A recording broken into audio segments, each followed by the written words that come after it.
আসসালামু আলাইকুম। সবাই কেমন আছেন? আশা করি যে যেখান থেকে আমার ভিডিওটি দেখতেছেন অনেক বেশি ভালো আছেন।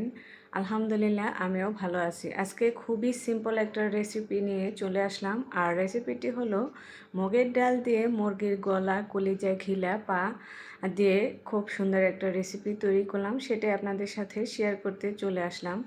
এর জন্য এখানে আমি পরিমাণ মতো কড়াইতে তেল দিয়ে দিলাম আর দিয়ে দিলাম 2 টেবিল চামচ পেঁয়াজ কুচি আর দিয়ে দিচ্ছি এখানে তেজপাতা, দারুচিনি, এলাচ। এখন এই পেঁয়াজটাকে আমি নেড়েচেড়ে হালকা বাদামি কালার করে ভেজে নেব।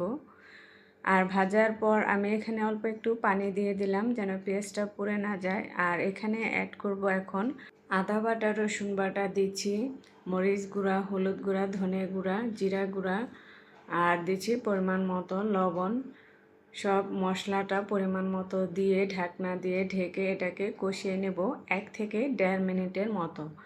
এই যে 1.5 মিনিট পর ঢাকনাটা খুলে আমি এটাকে নেড়ে চেড়ে দিচ্ছি। আর মশলা কষানো হয়ে গেছে, উপরে কিন্তু তেলটা ভেসে এসেছে। আর এদিকে আমি হাফ কাপ মুগের ডাল কিন্তু আগে থেকেই ভিজিয়ে রেখেছিলাম 20 মিনিটের মতো। আর এই ডালটা রান্নার সময় রান্নার আগে ধুয়ে ভিজিয়ে রাখলে কিন্তু রান্নাটা করাটা অনেকটাই সহজ হয়ে যায়, কারণ এটা তাড়াতাড়ি সিদ্ধ হয়ে যায়। তা না হলে কিন্তু সাথে সাথে ধুয়ে রান্না করলে এটা সিদ্ধ হতে অনেকটাই সময় লাগে। আর এই যে আমার ডালটা কষানো হয়ে গেছে। আর এই যে এদিকে আমি মুরগির যে ঘিলা, কলিজা, পা ধুয়ে রেখেছি। আর এই যে মুরগির কলিজাটা কিন্তু আমি আলাদাভাবে সিদ্ধ করে নিয়েছি। আর এভাবে কলিজাটা আলাদাভাবে সিদ্ধ করে নিলে হয় কি তরকারি কালারটা খুব সুন্দর আসে, তা না হলে কিন্তু একটু কালারটা ঘোলাটে মনে হয়।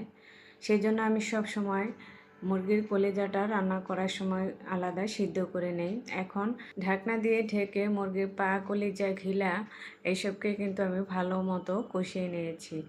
এখন আমি এখানে দিয়ে দিব কয়েকটা কাঁচামরিচ ফ্লেভারের জন্য আর দিয়ে দিচ্ছি ঝোলের পানি। এখানে আমি ঝোলের পরিমাণটা বুঝে ঝোলের পানিটা দিয়ে দিচ্ছি।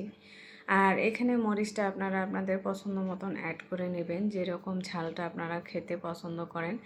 আর এই যে আমি কিন্তু একেবারে রান্নাটা শেষ করেই ফিরে আসলাম। আর এদিকে কিন্তু ডালটাও সিদ্ধ হয়ে গেছে। আর এটা একটু আমি ঝোল ঝোল রাখবো, তাহলে খেতে ভালো লাগে। এখন নামানোর আগে দিয়ে দিচ্ছি ধনেপাতা। ধনেপাতাটা দিয়ে এখন আমি নামিয়ে নেব। আর এই যে 5 মিনিট পর আপনাদের দেখিয়ে দিচ্ছি, দেখতে পাচ্ছেন তরকারির কালারটা কতটা সুন্দর এসেছে। এখন আমি একটু পরিবেশন করে নেব। আর এটা রুটি, পরোটা বা সাদা ভাতের সাথে খেতেও কিন্তু ভীষণ ভালো লাগে। অনেকে এটা খেতে চায় না, ফেলে দেয়, কিন্তু আজকের রেসিপিটি ফলো করে অবশ্যই একবার হলেও ট্রাই করে দেখবেন, আশা করি ভালো লাগবে। আর আমার রেসিপিটি ভালো লাগলে যারা পেজ থেকে দেখবেন তারা আমার পেজটা ফলো করবেন। আর যারা আমার ইউটিউব চ্যানেলে নতুন তারা আমার চ্যানেলটাকে সাবস্ক্রাইব করার অনুরোধ রইল। সবাই ভালো থাকবেন, সুস্থ থাকবেন। আল্লাহ হাফেজ।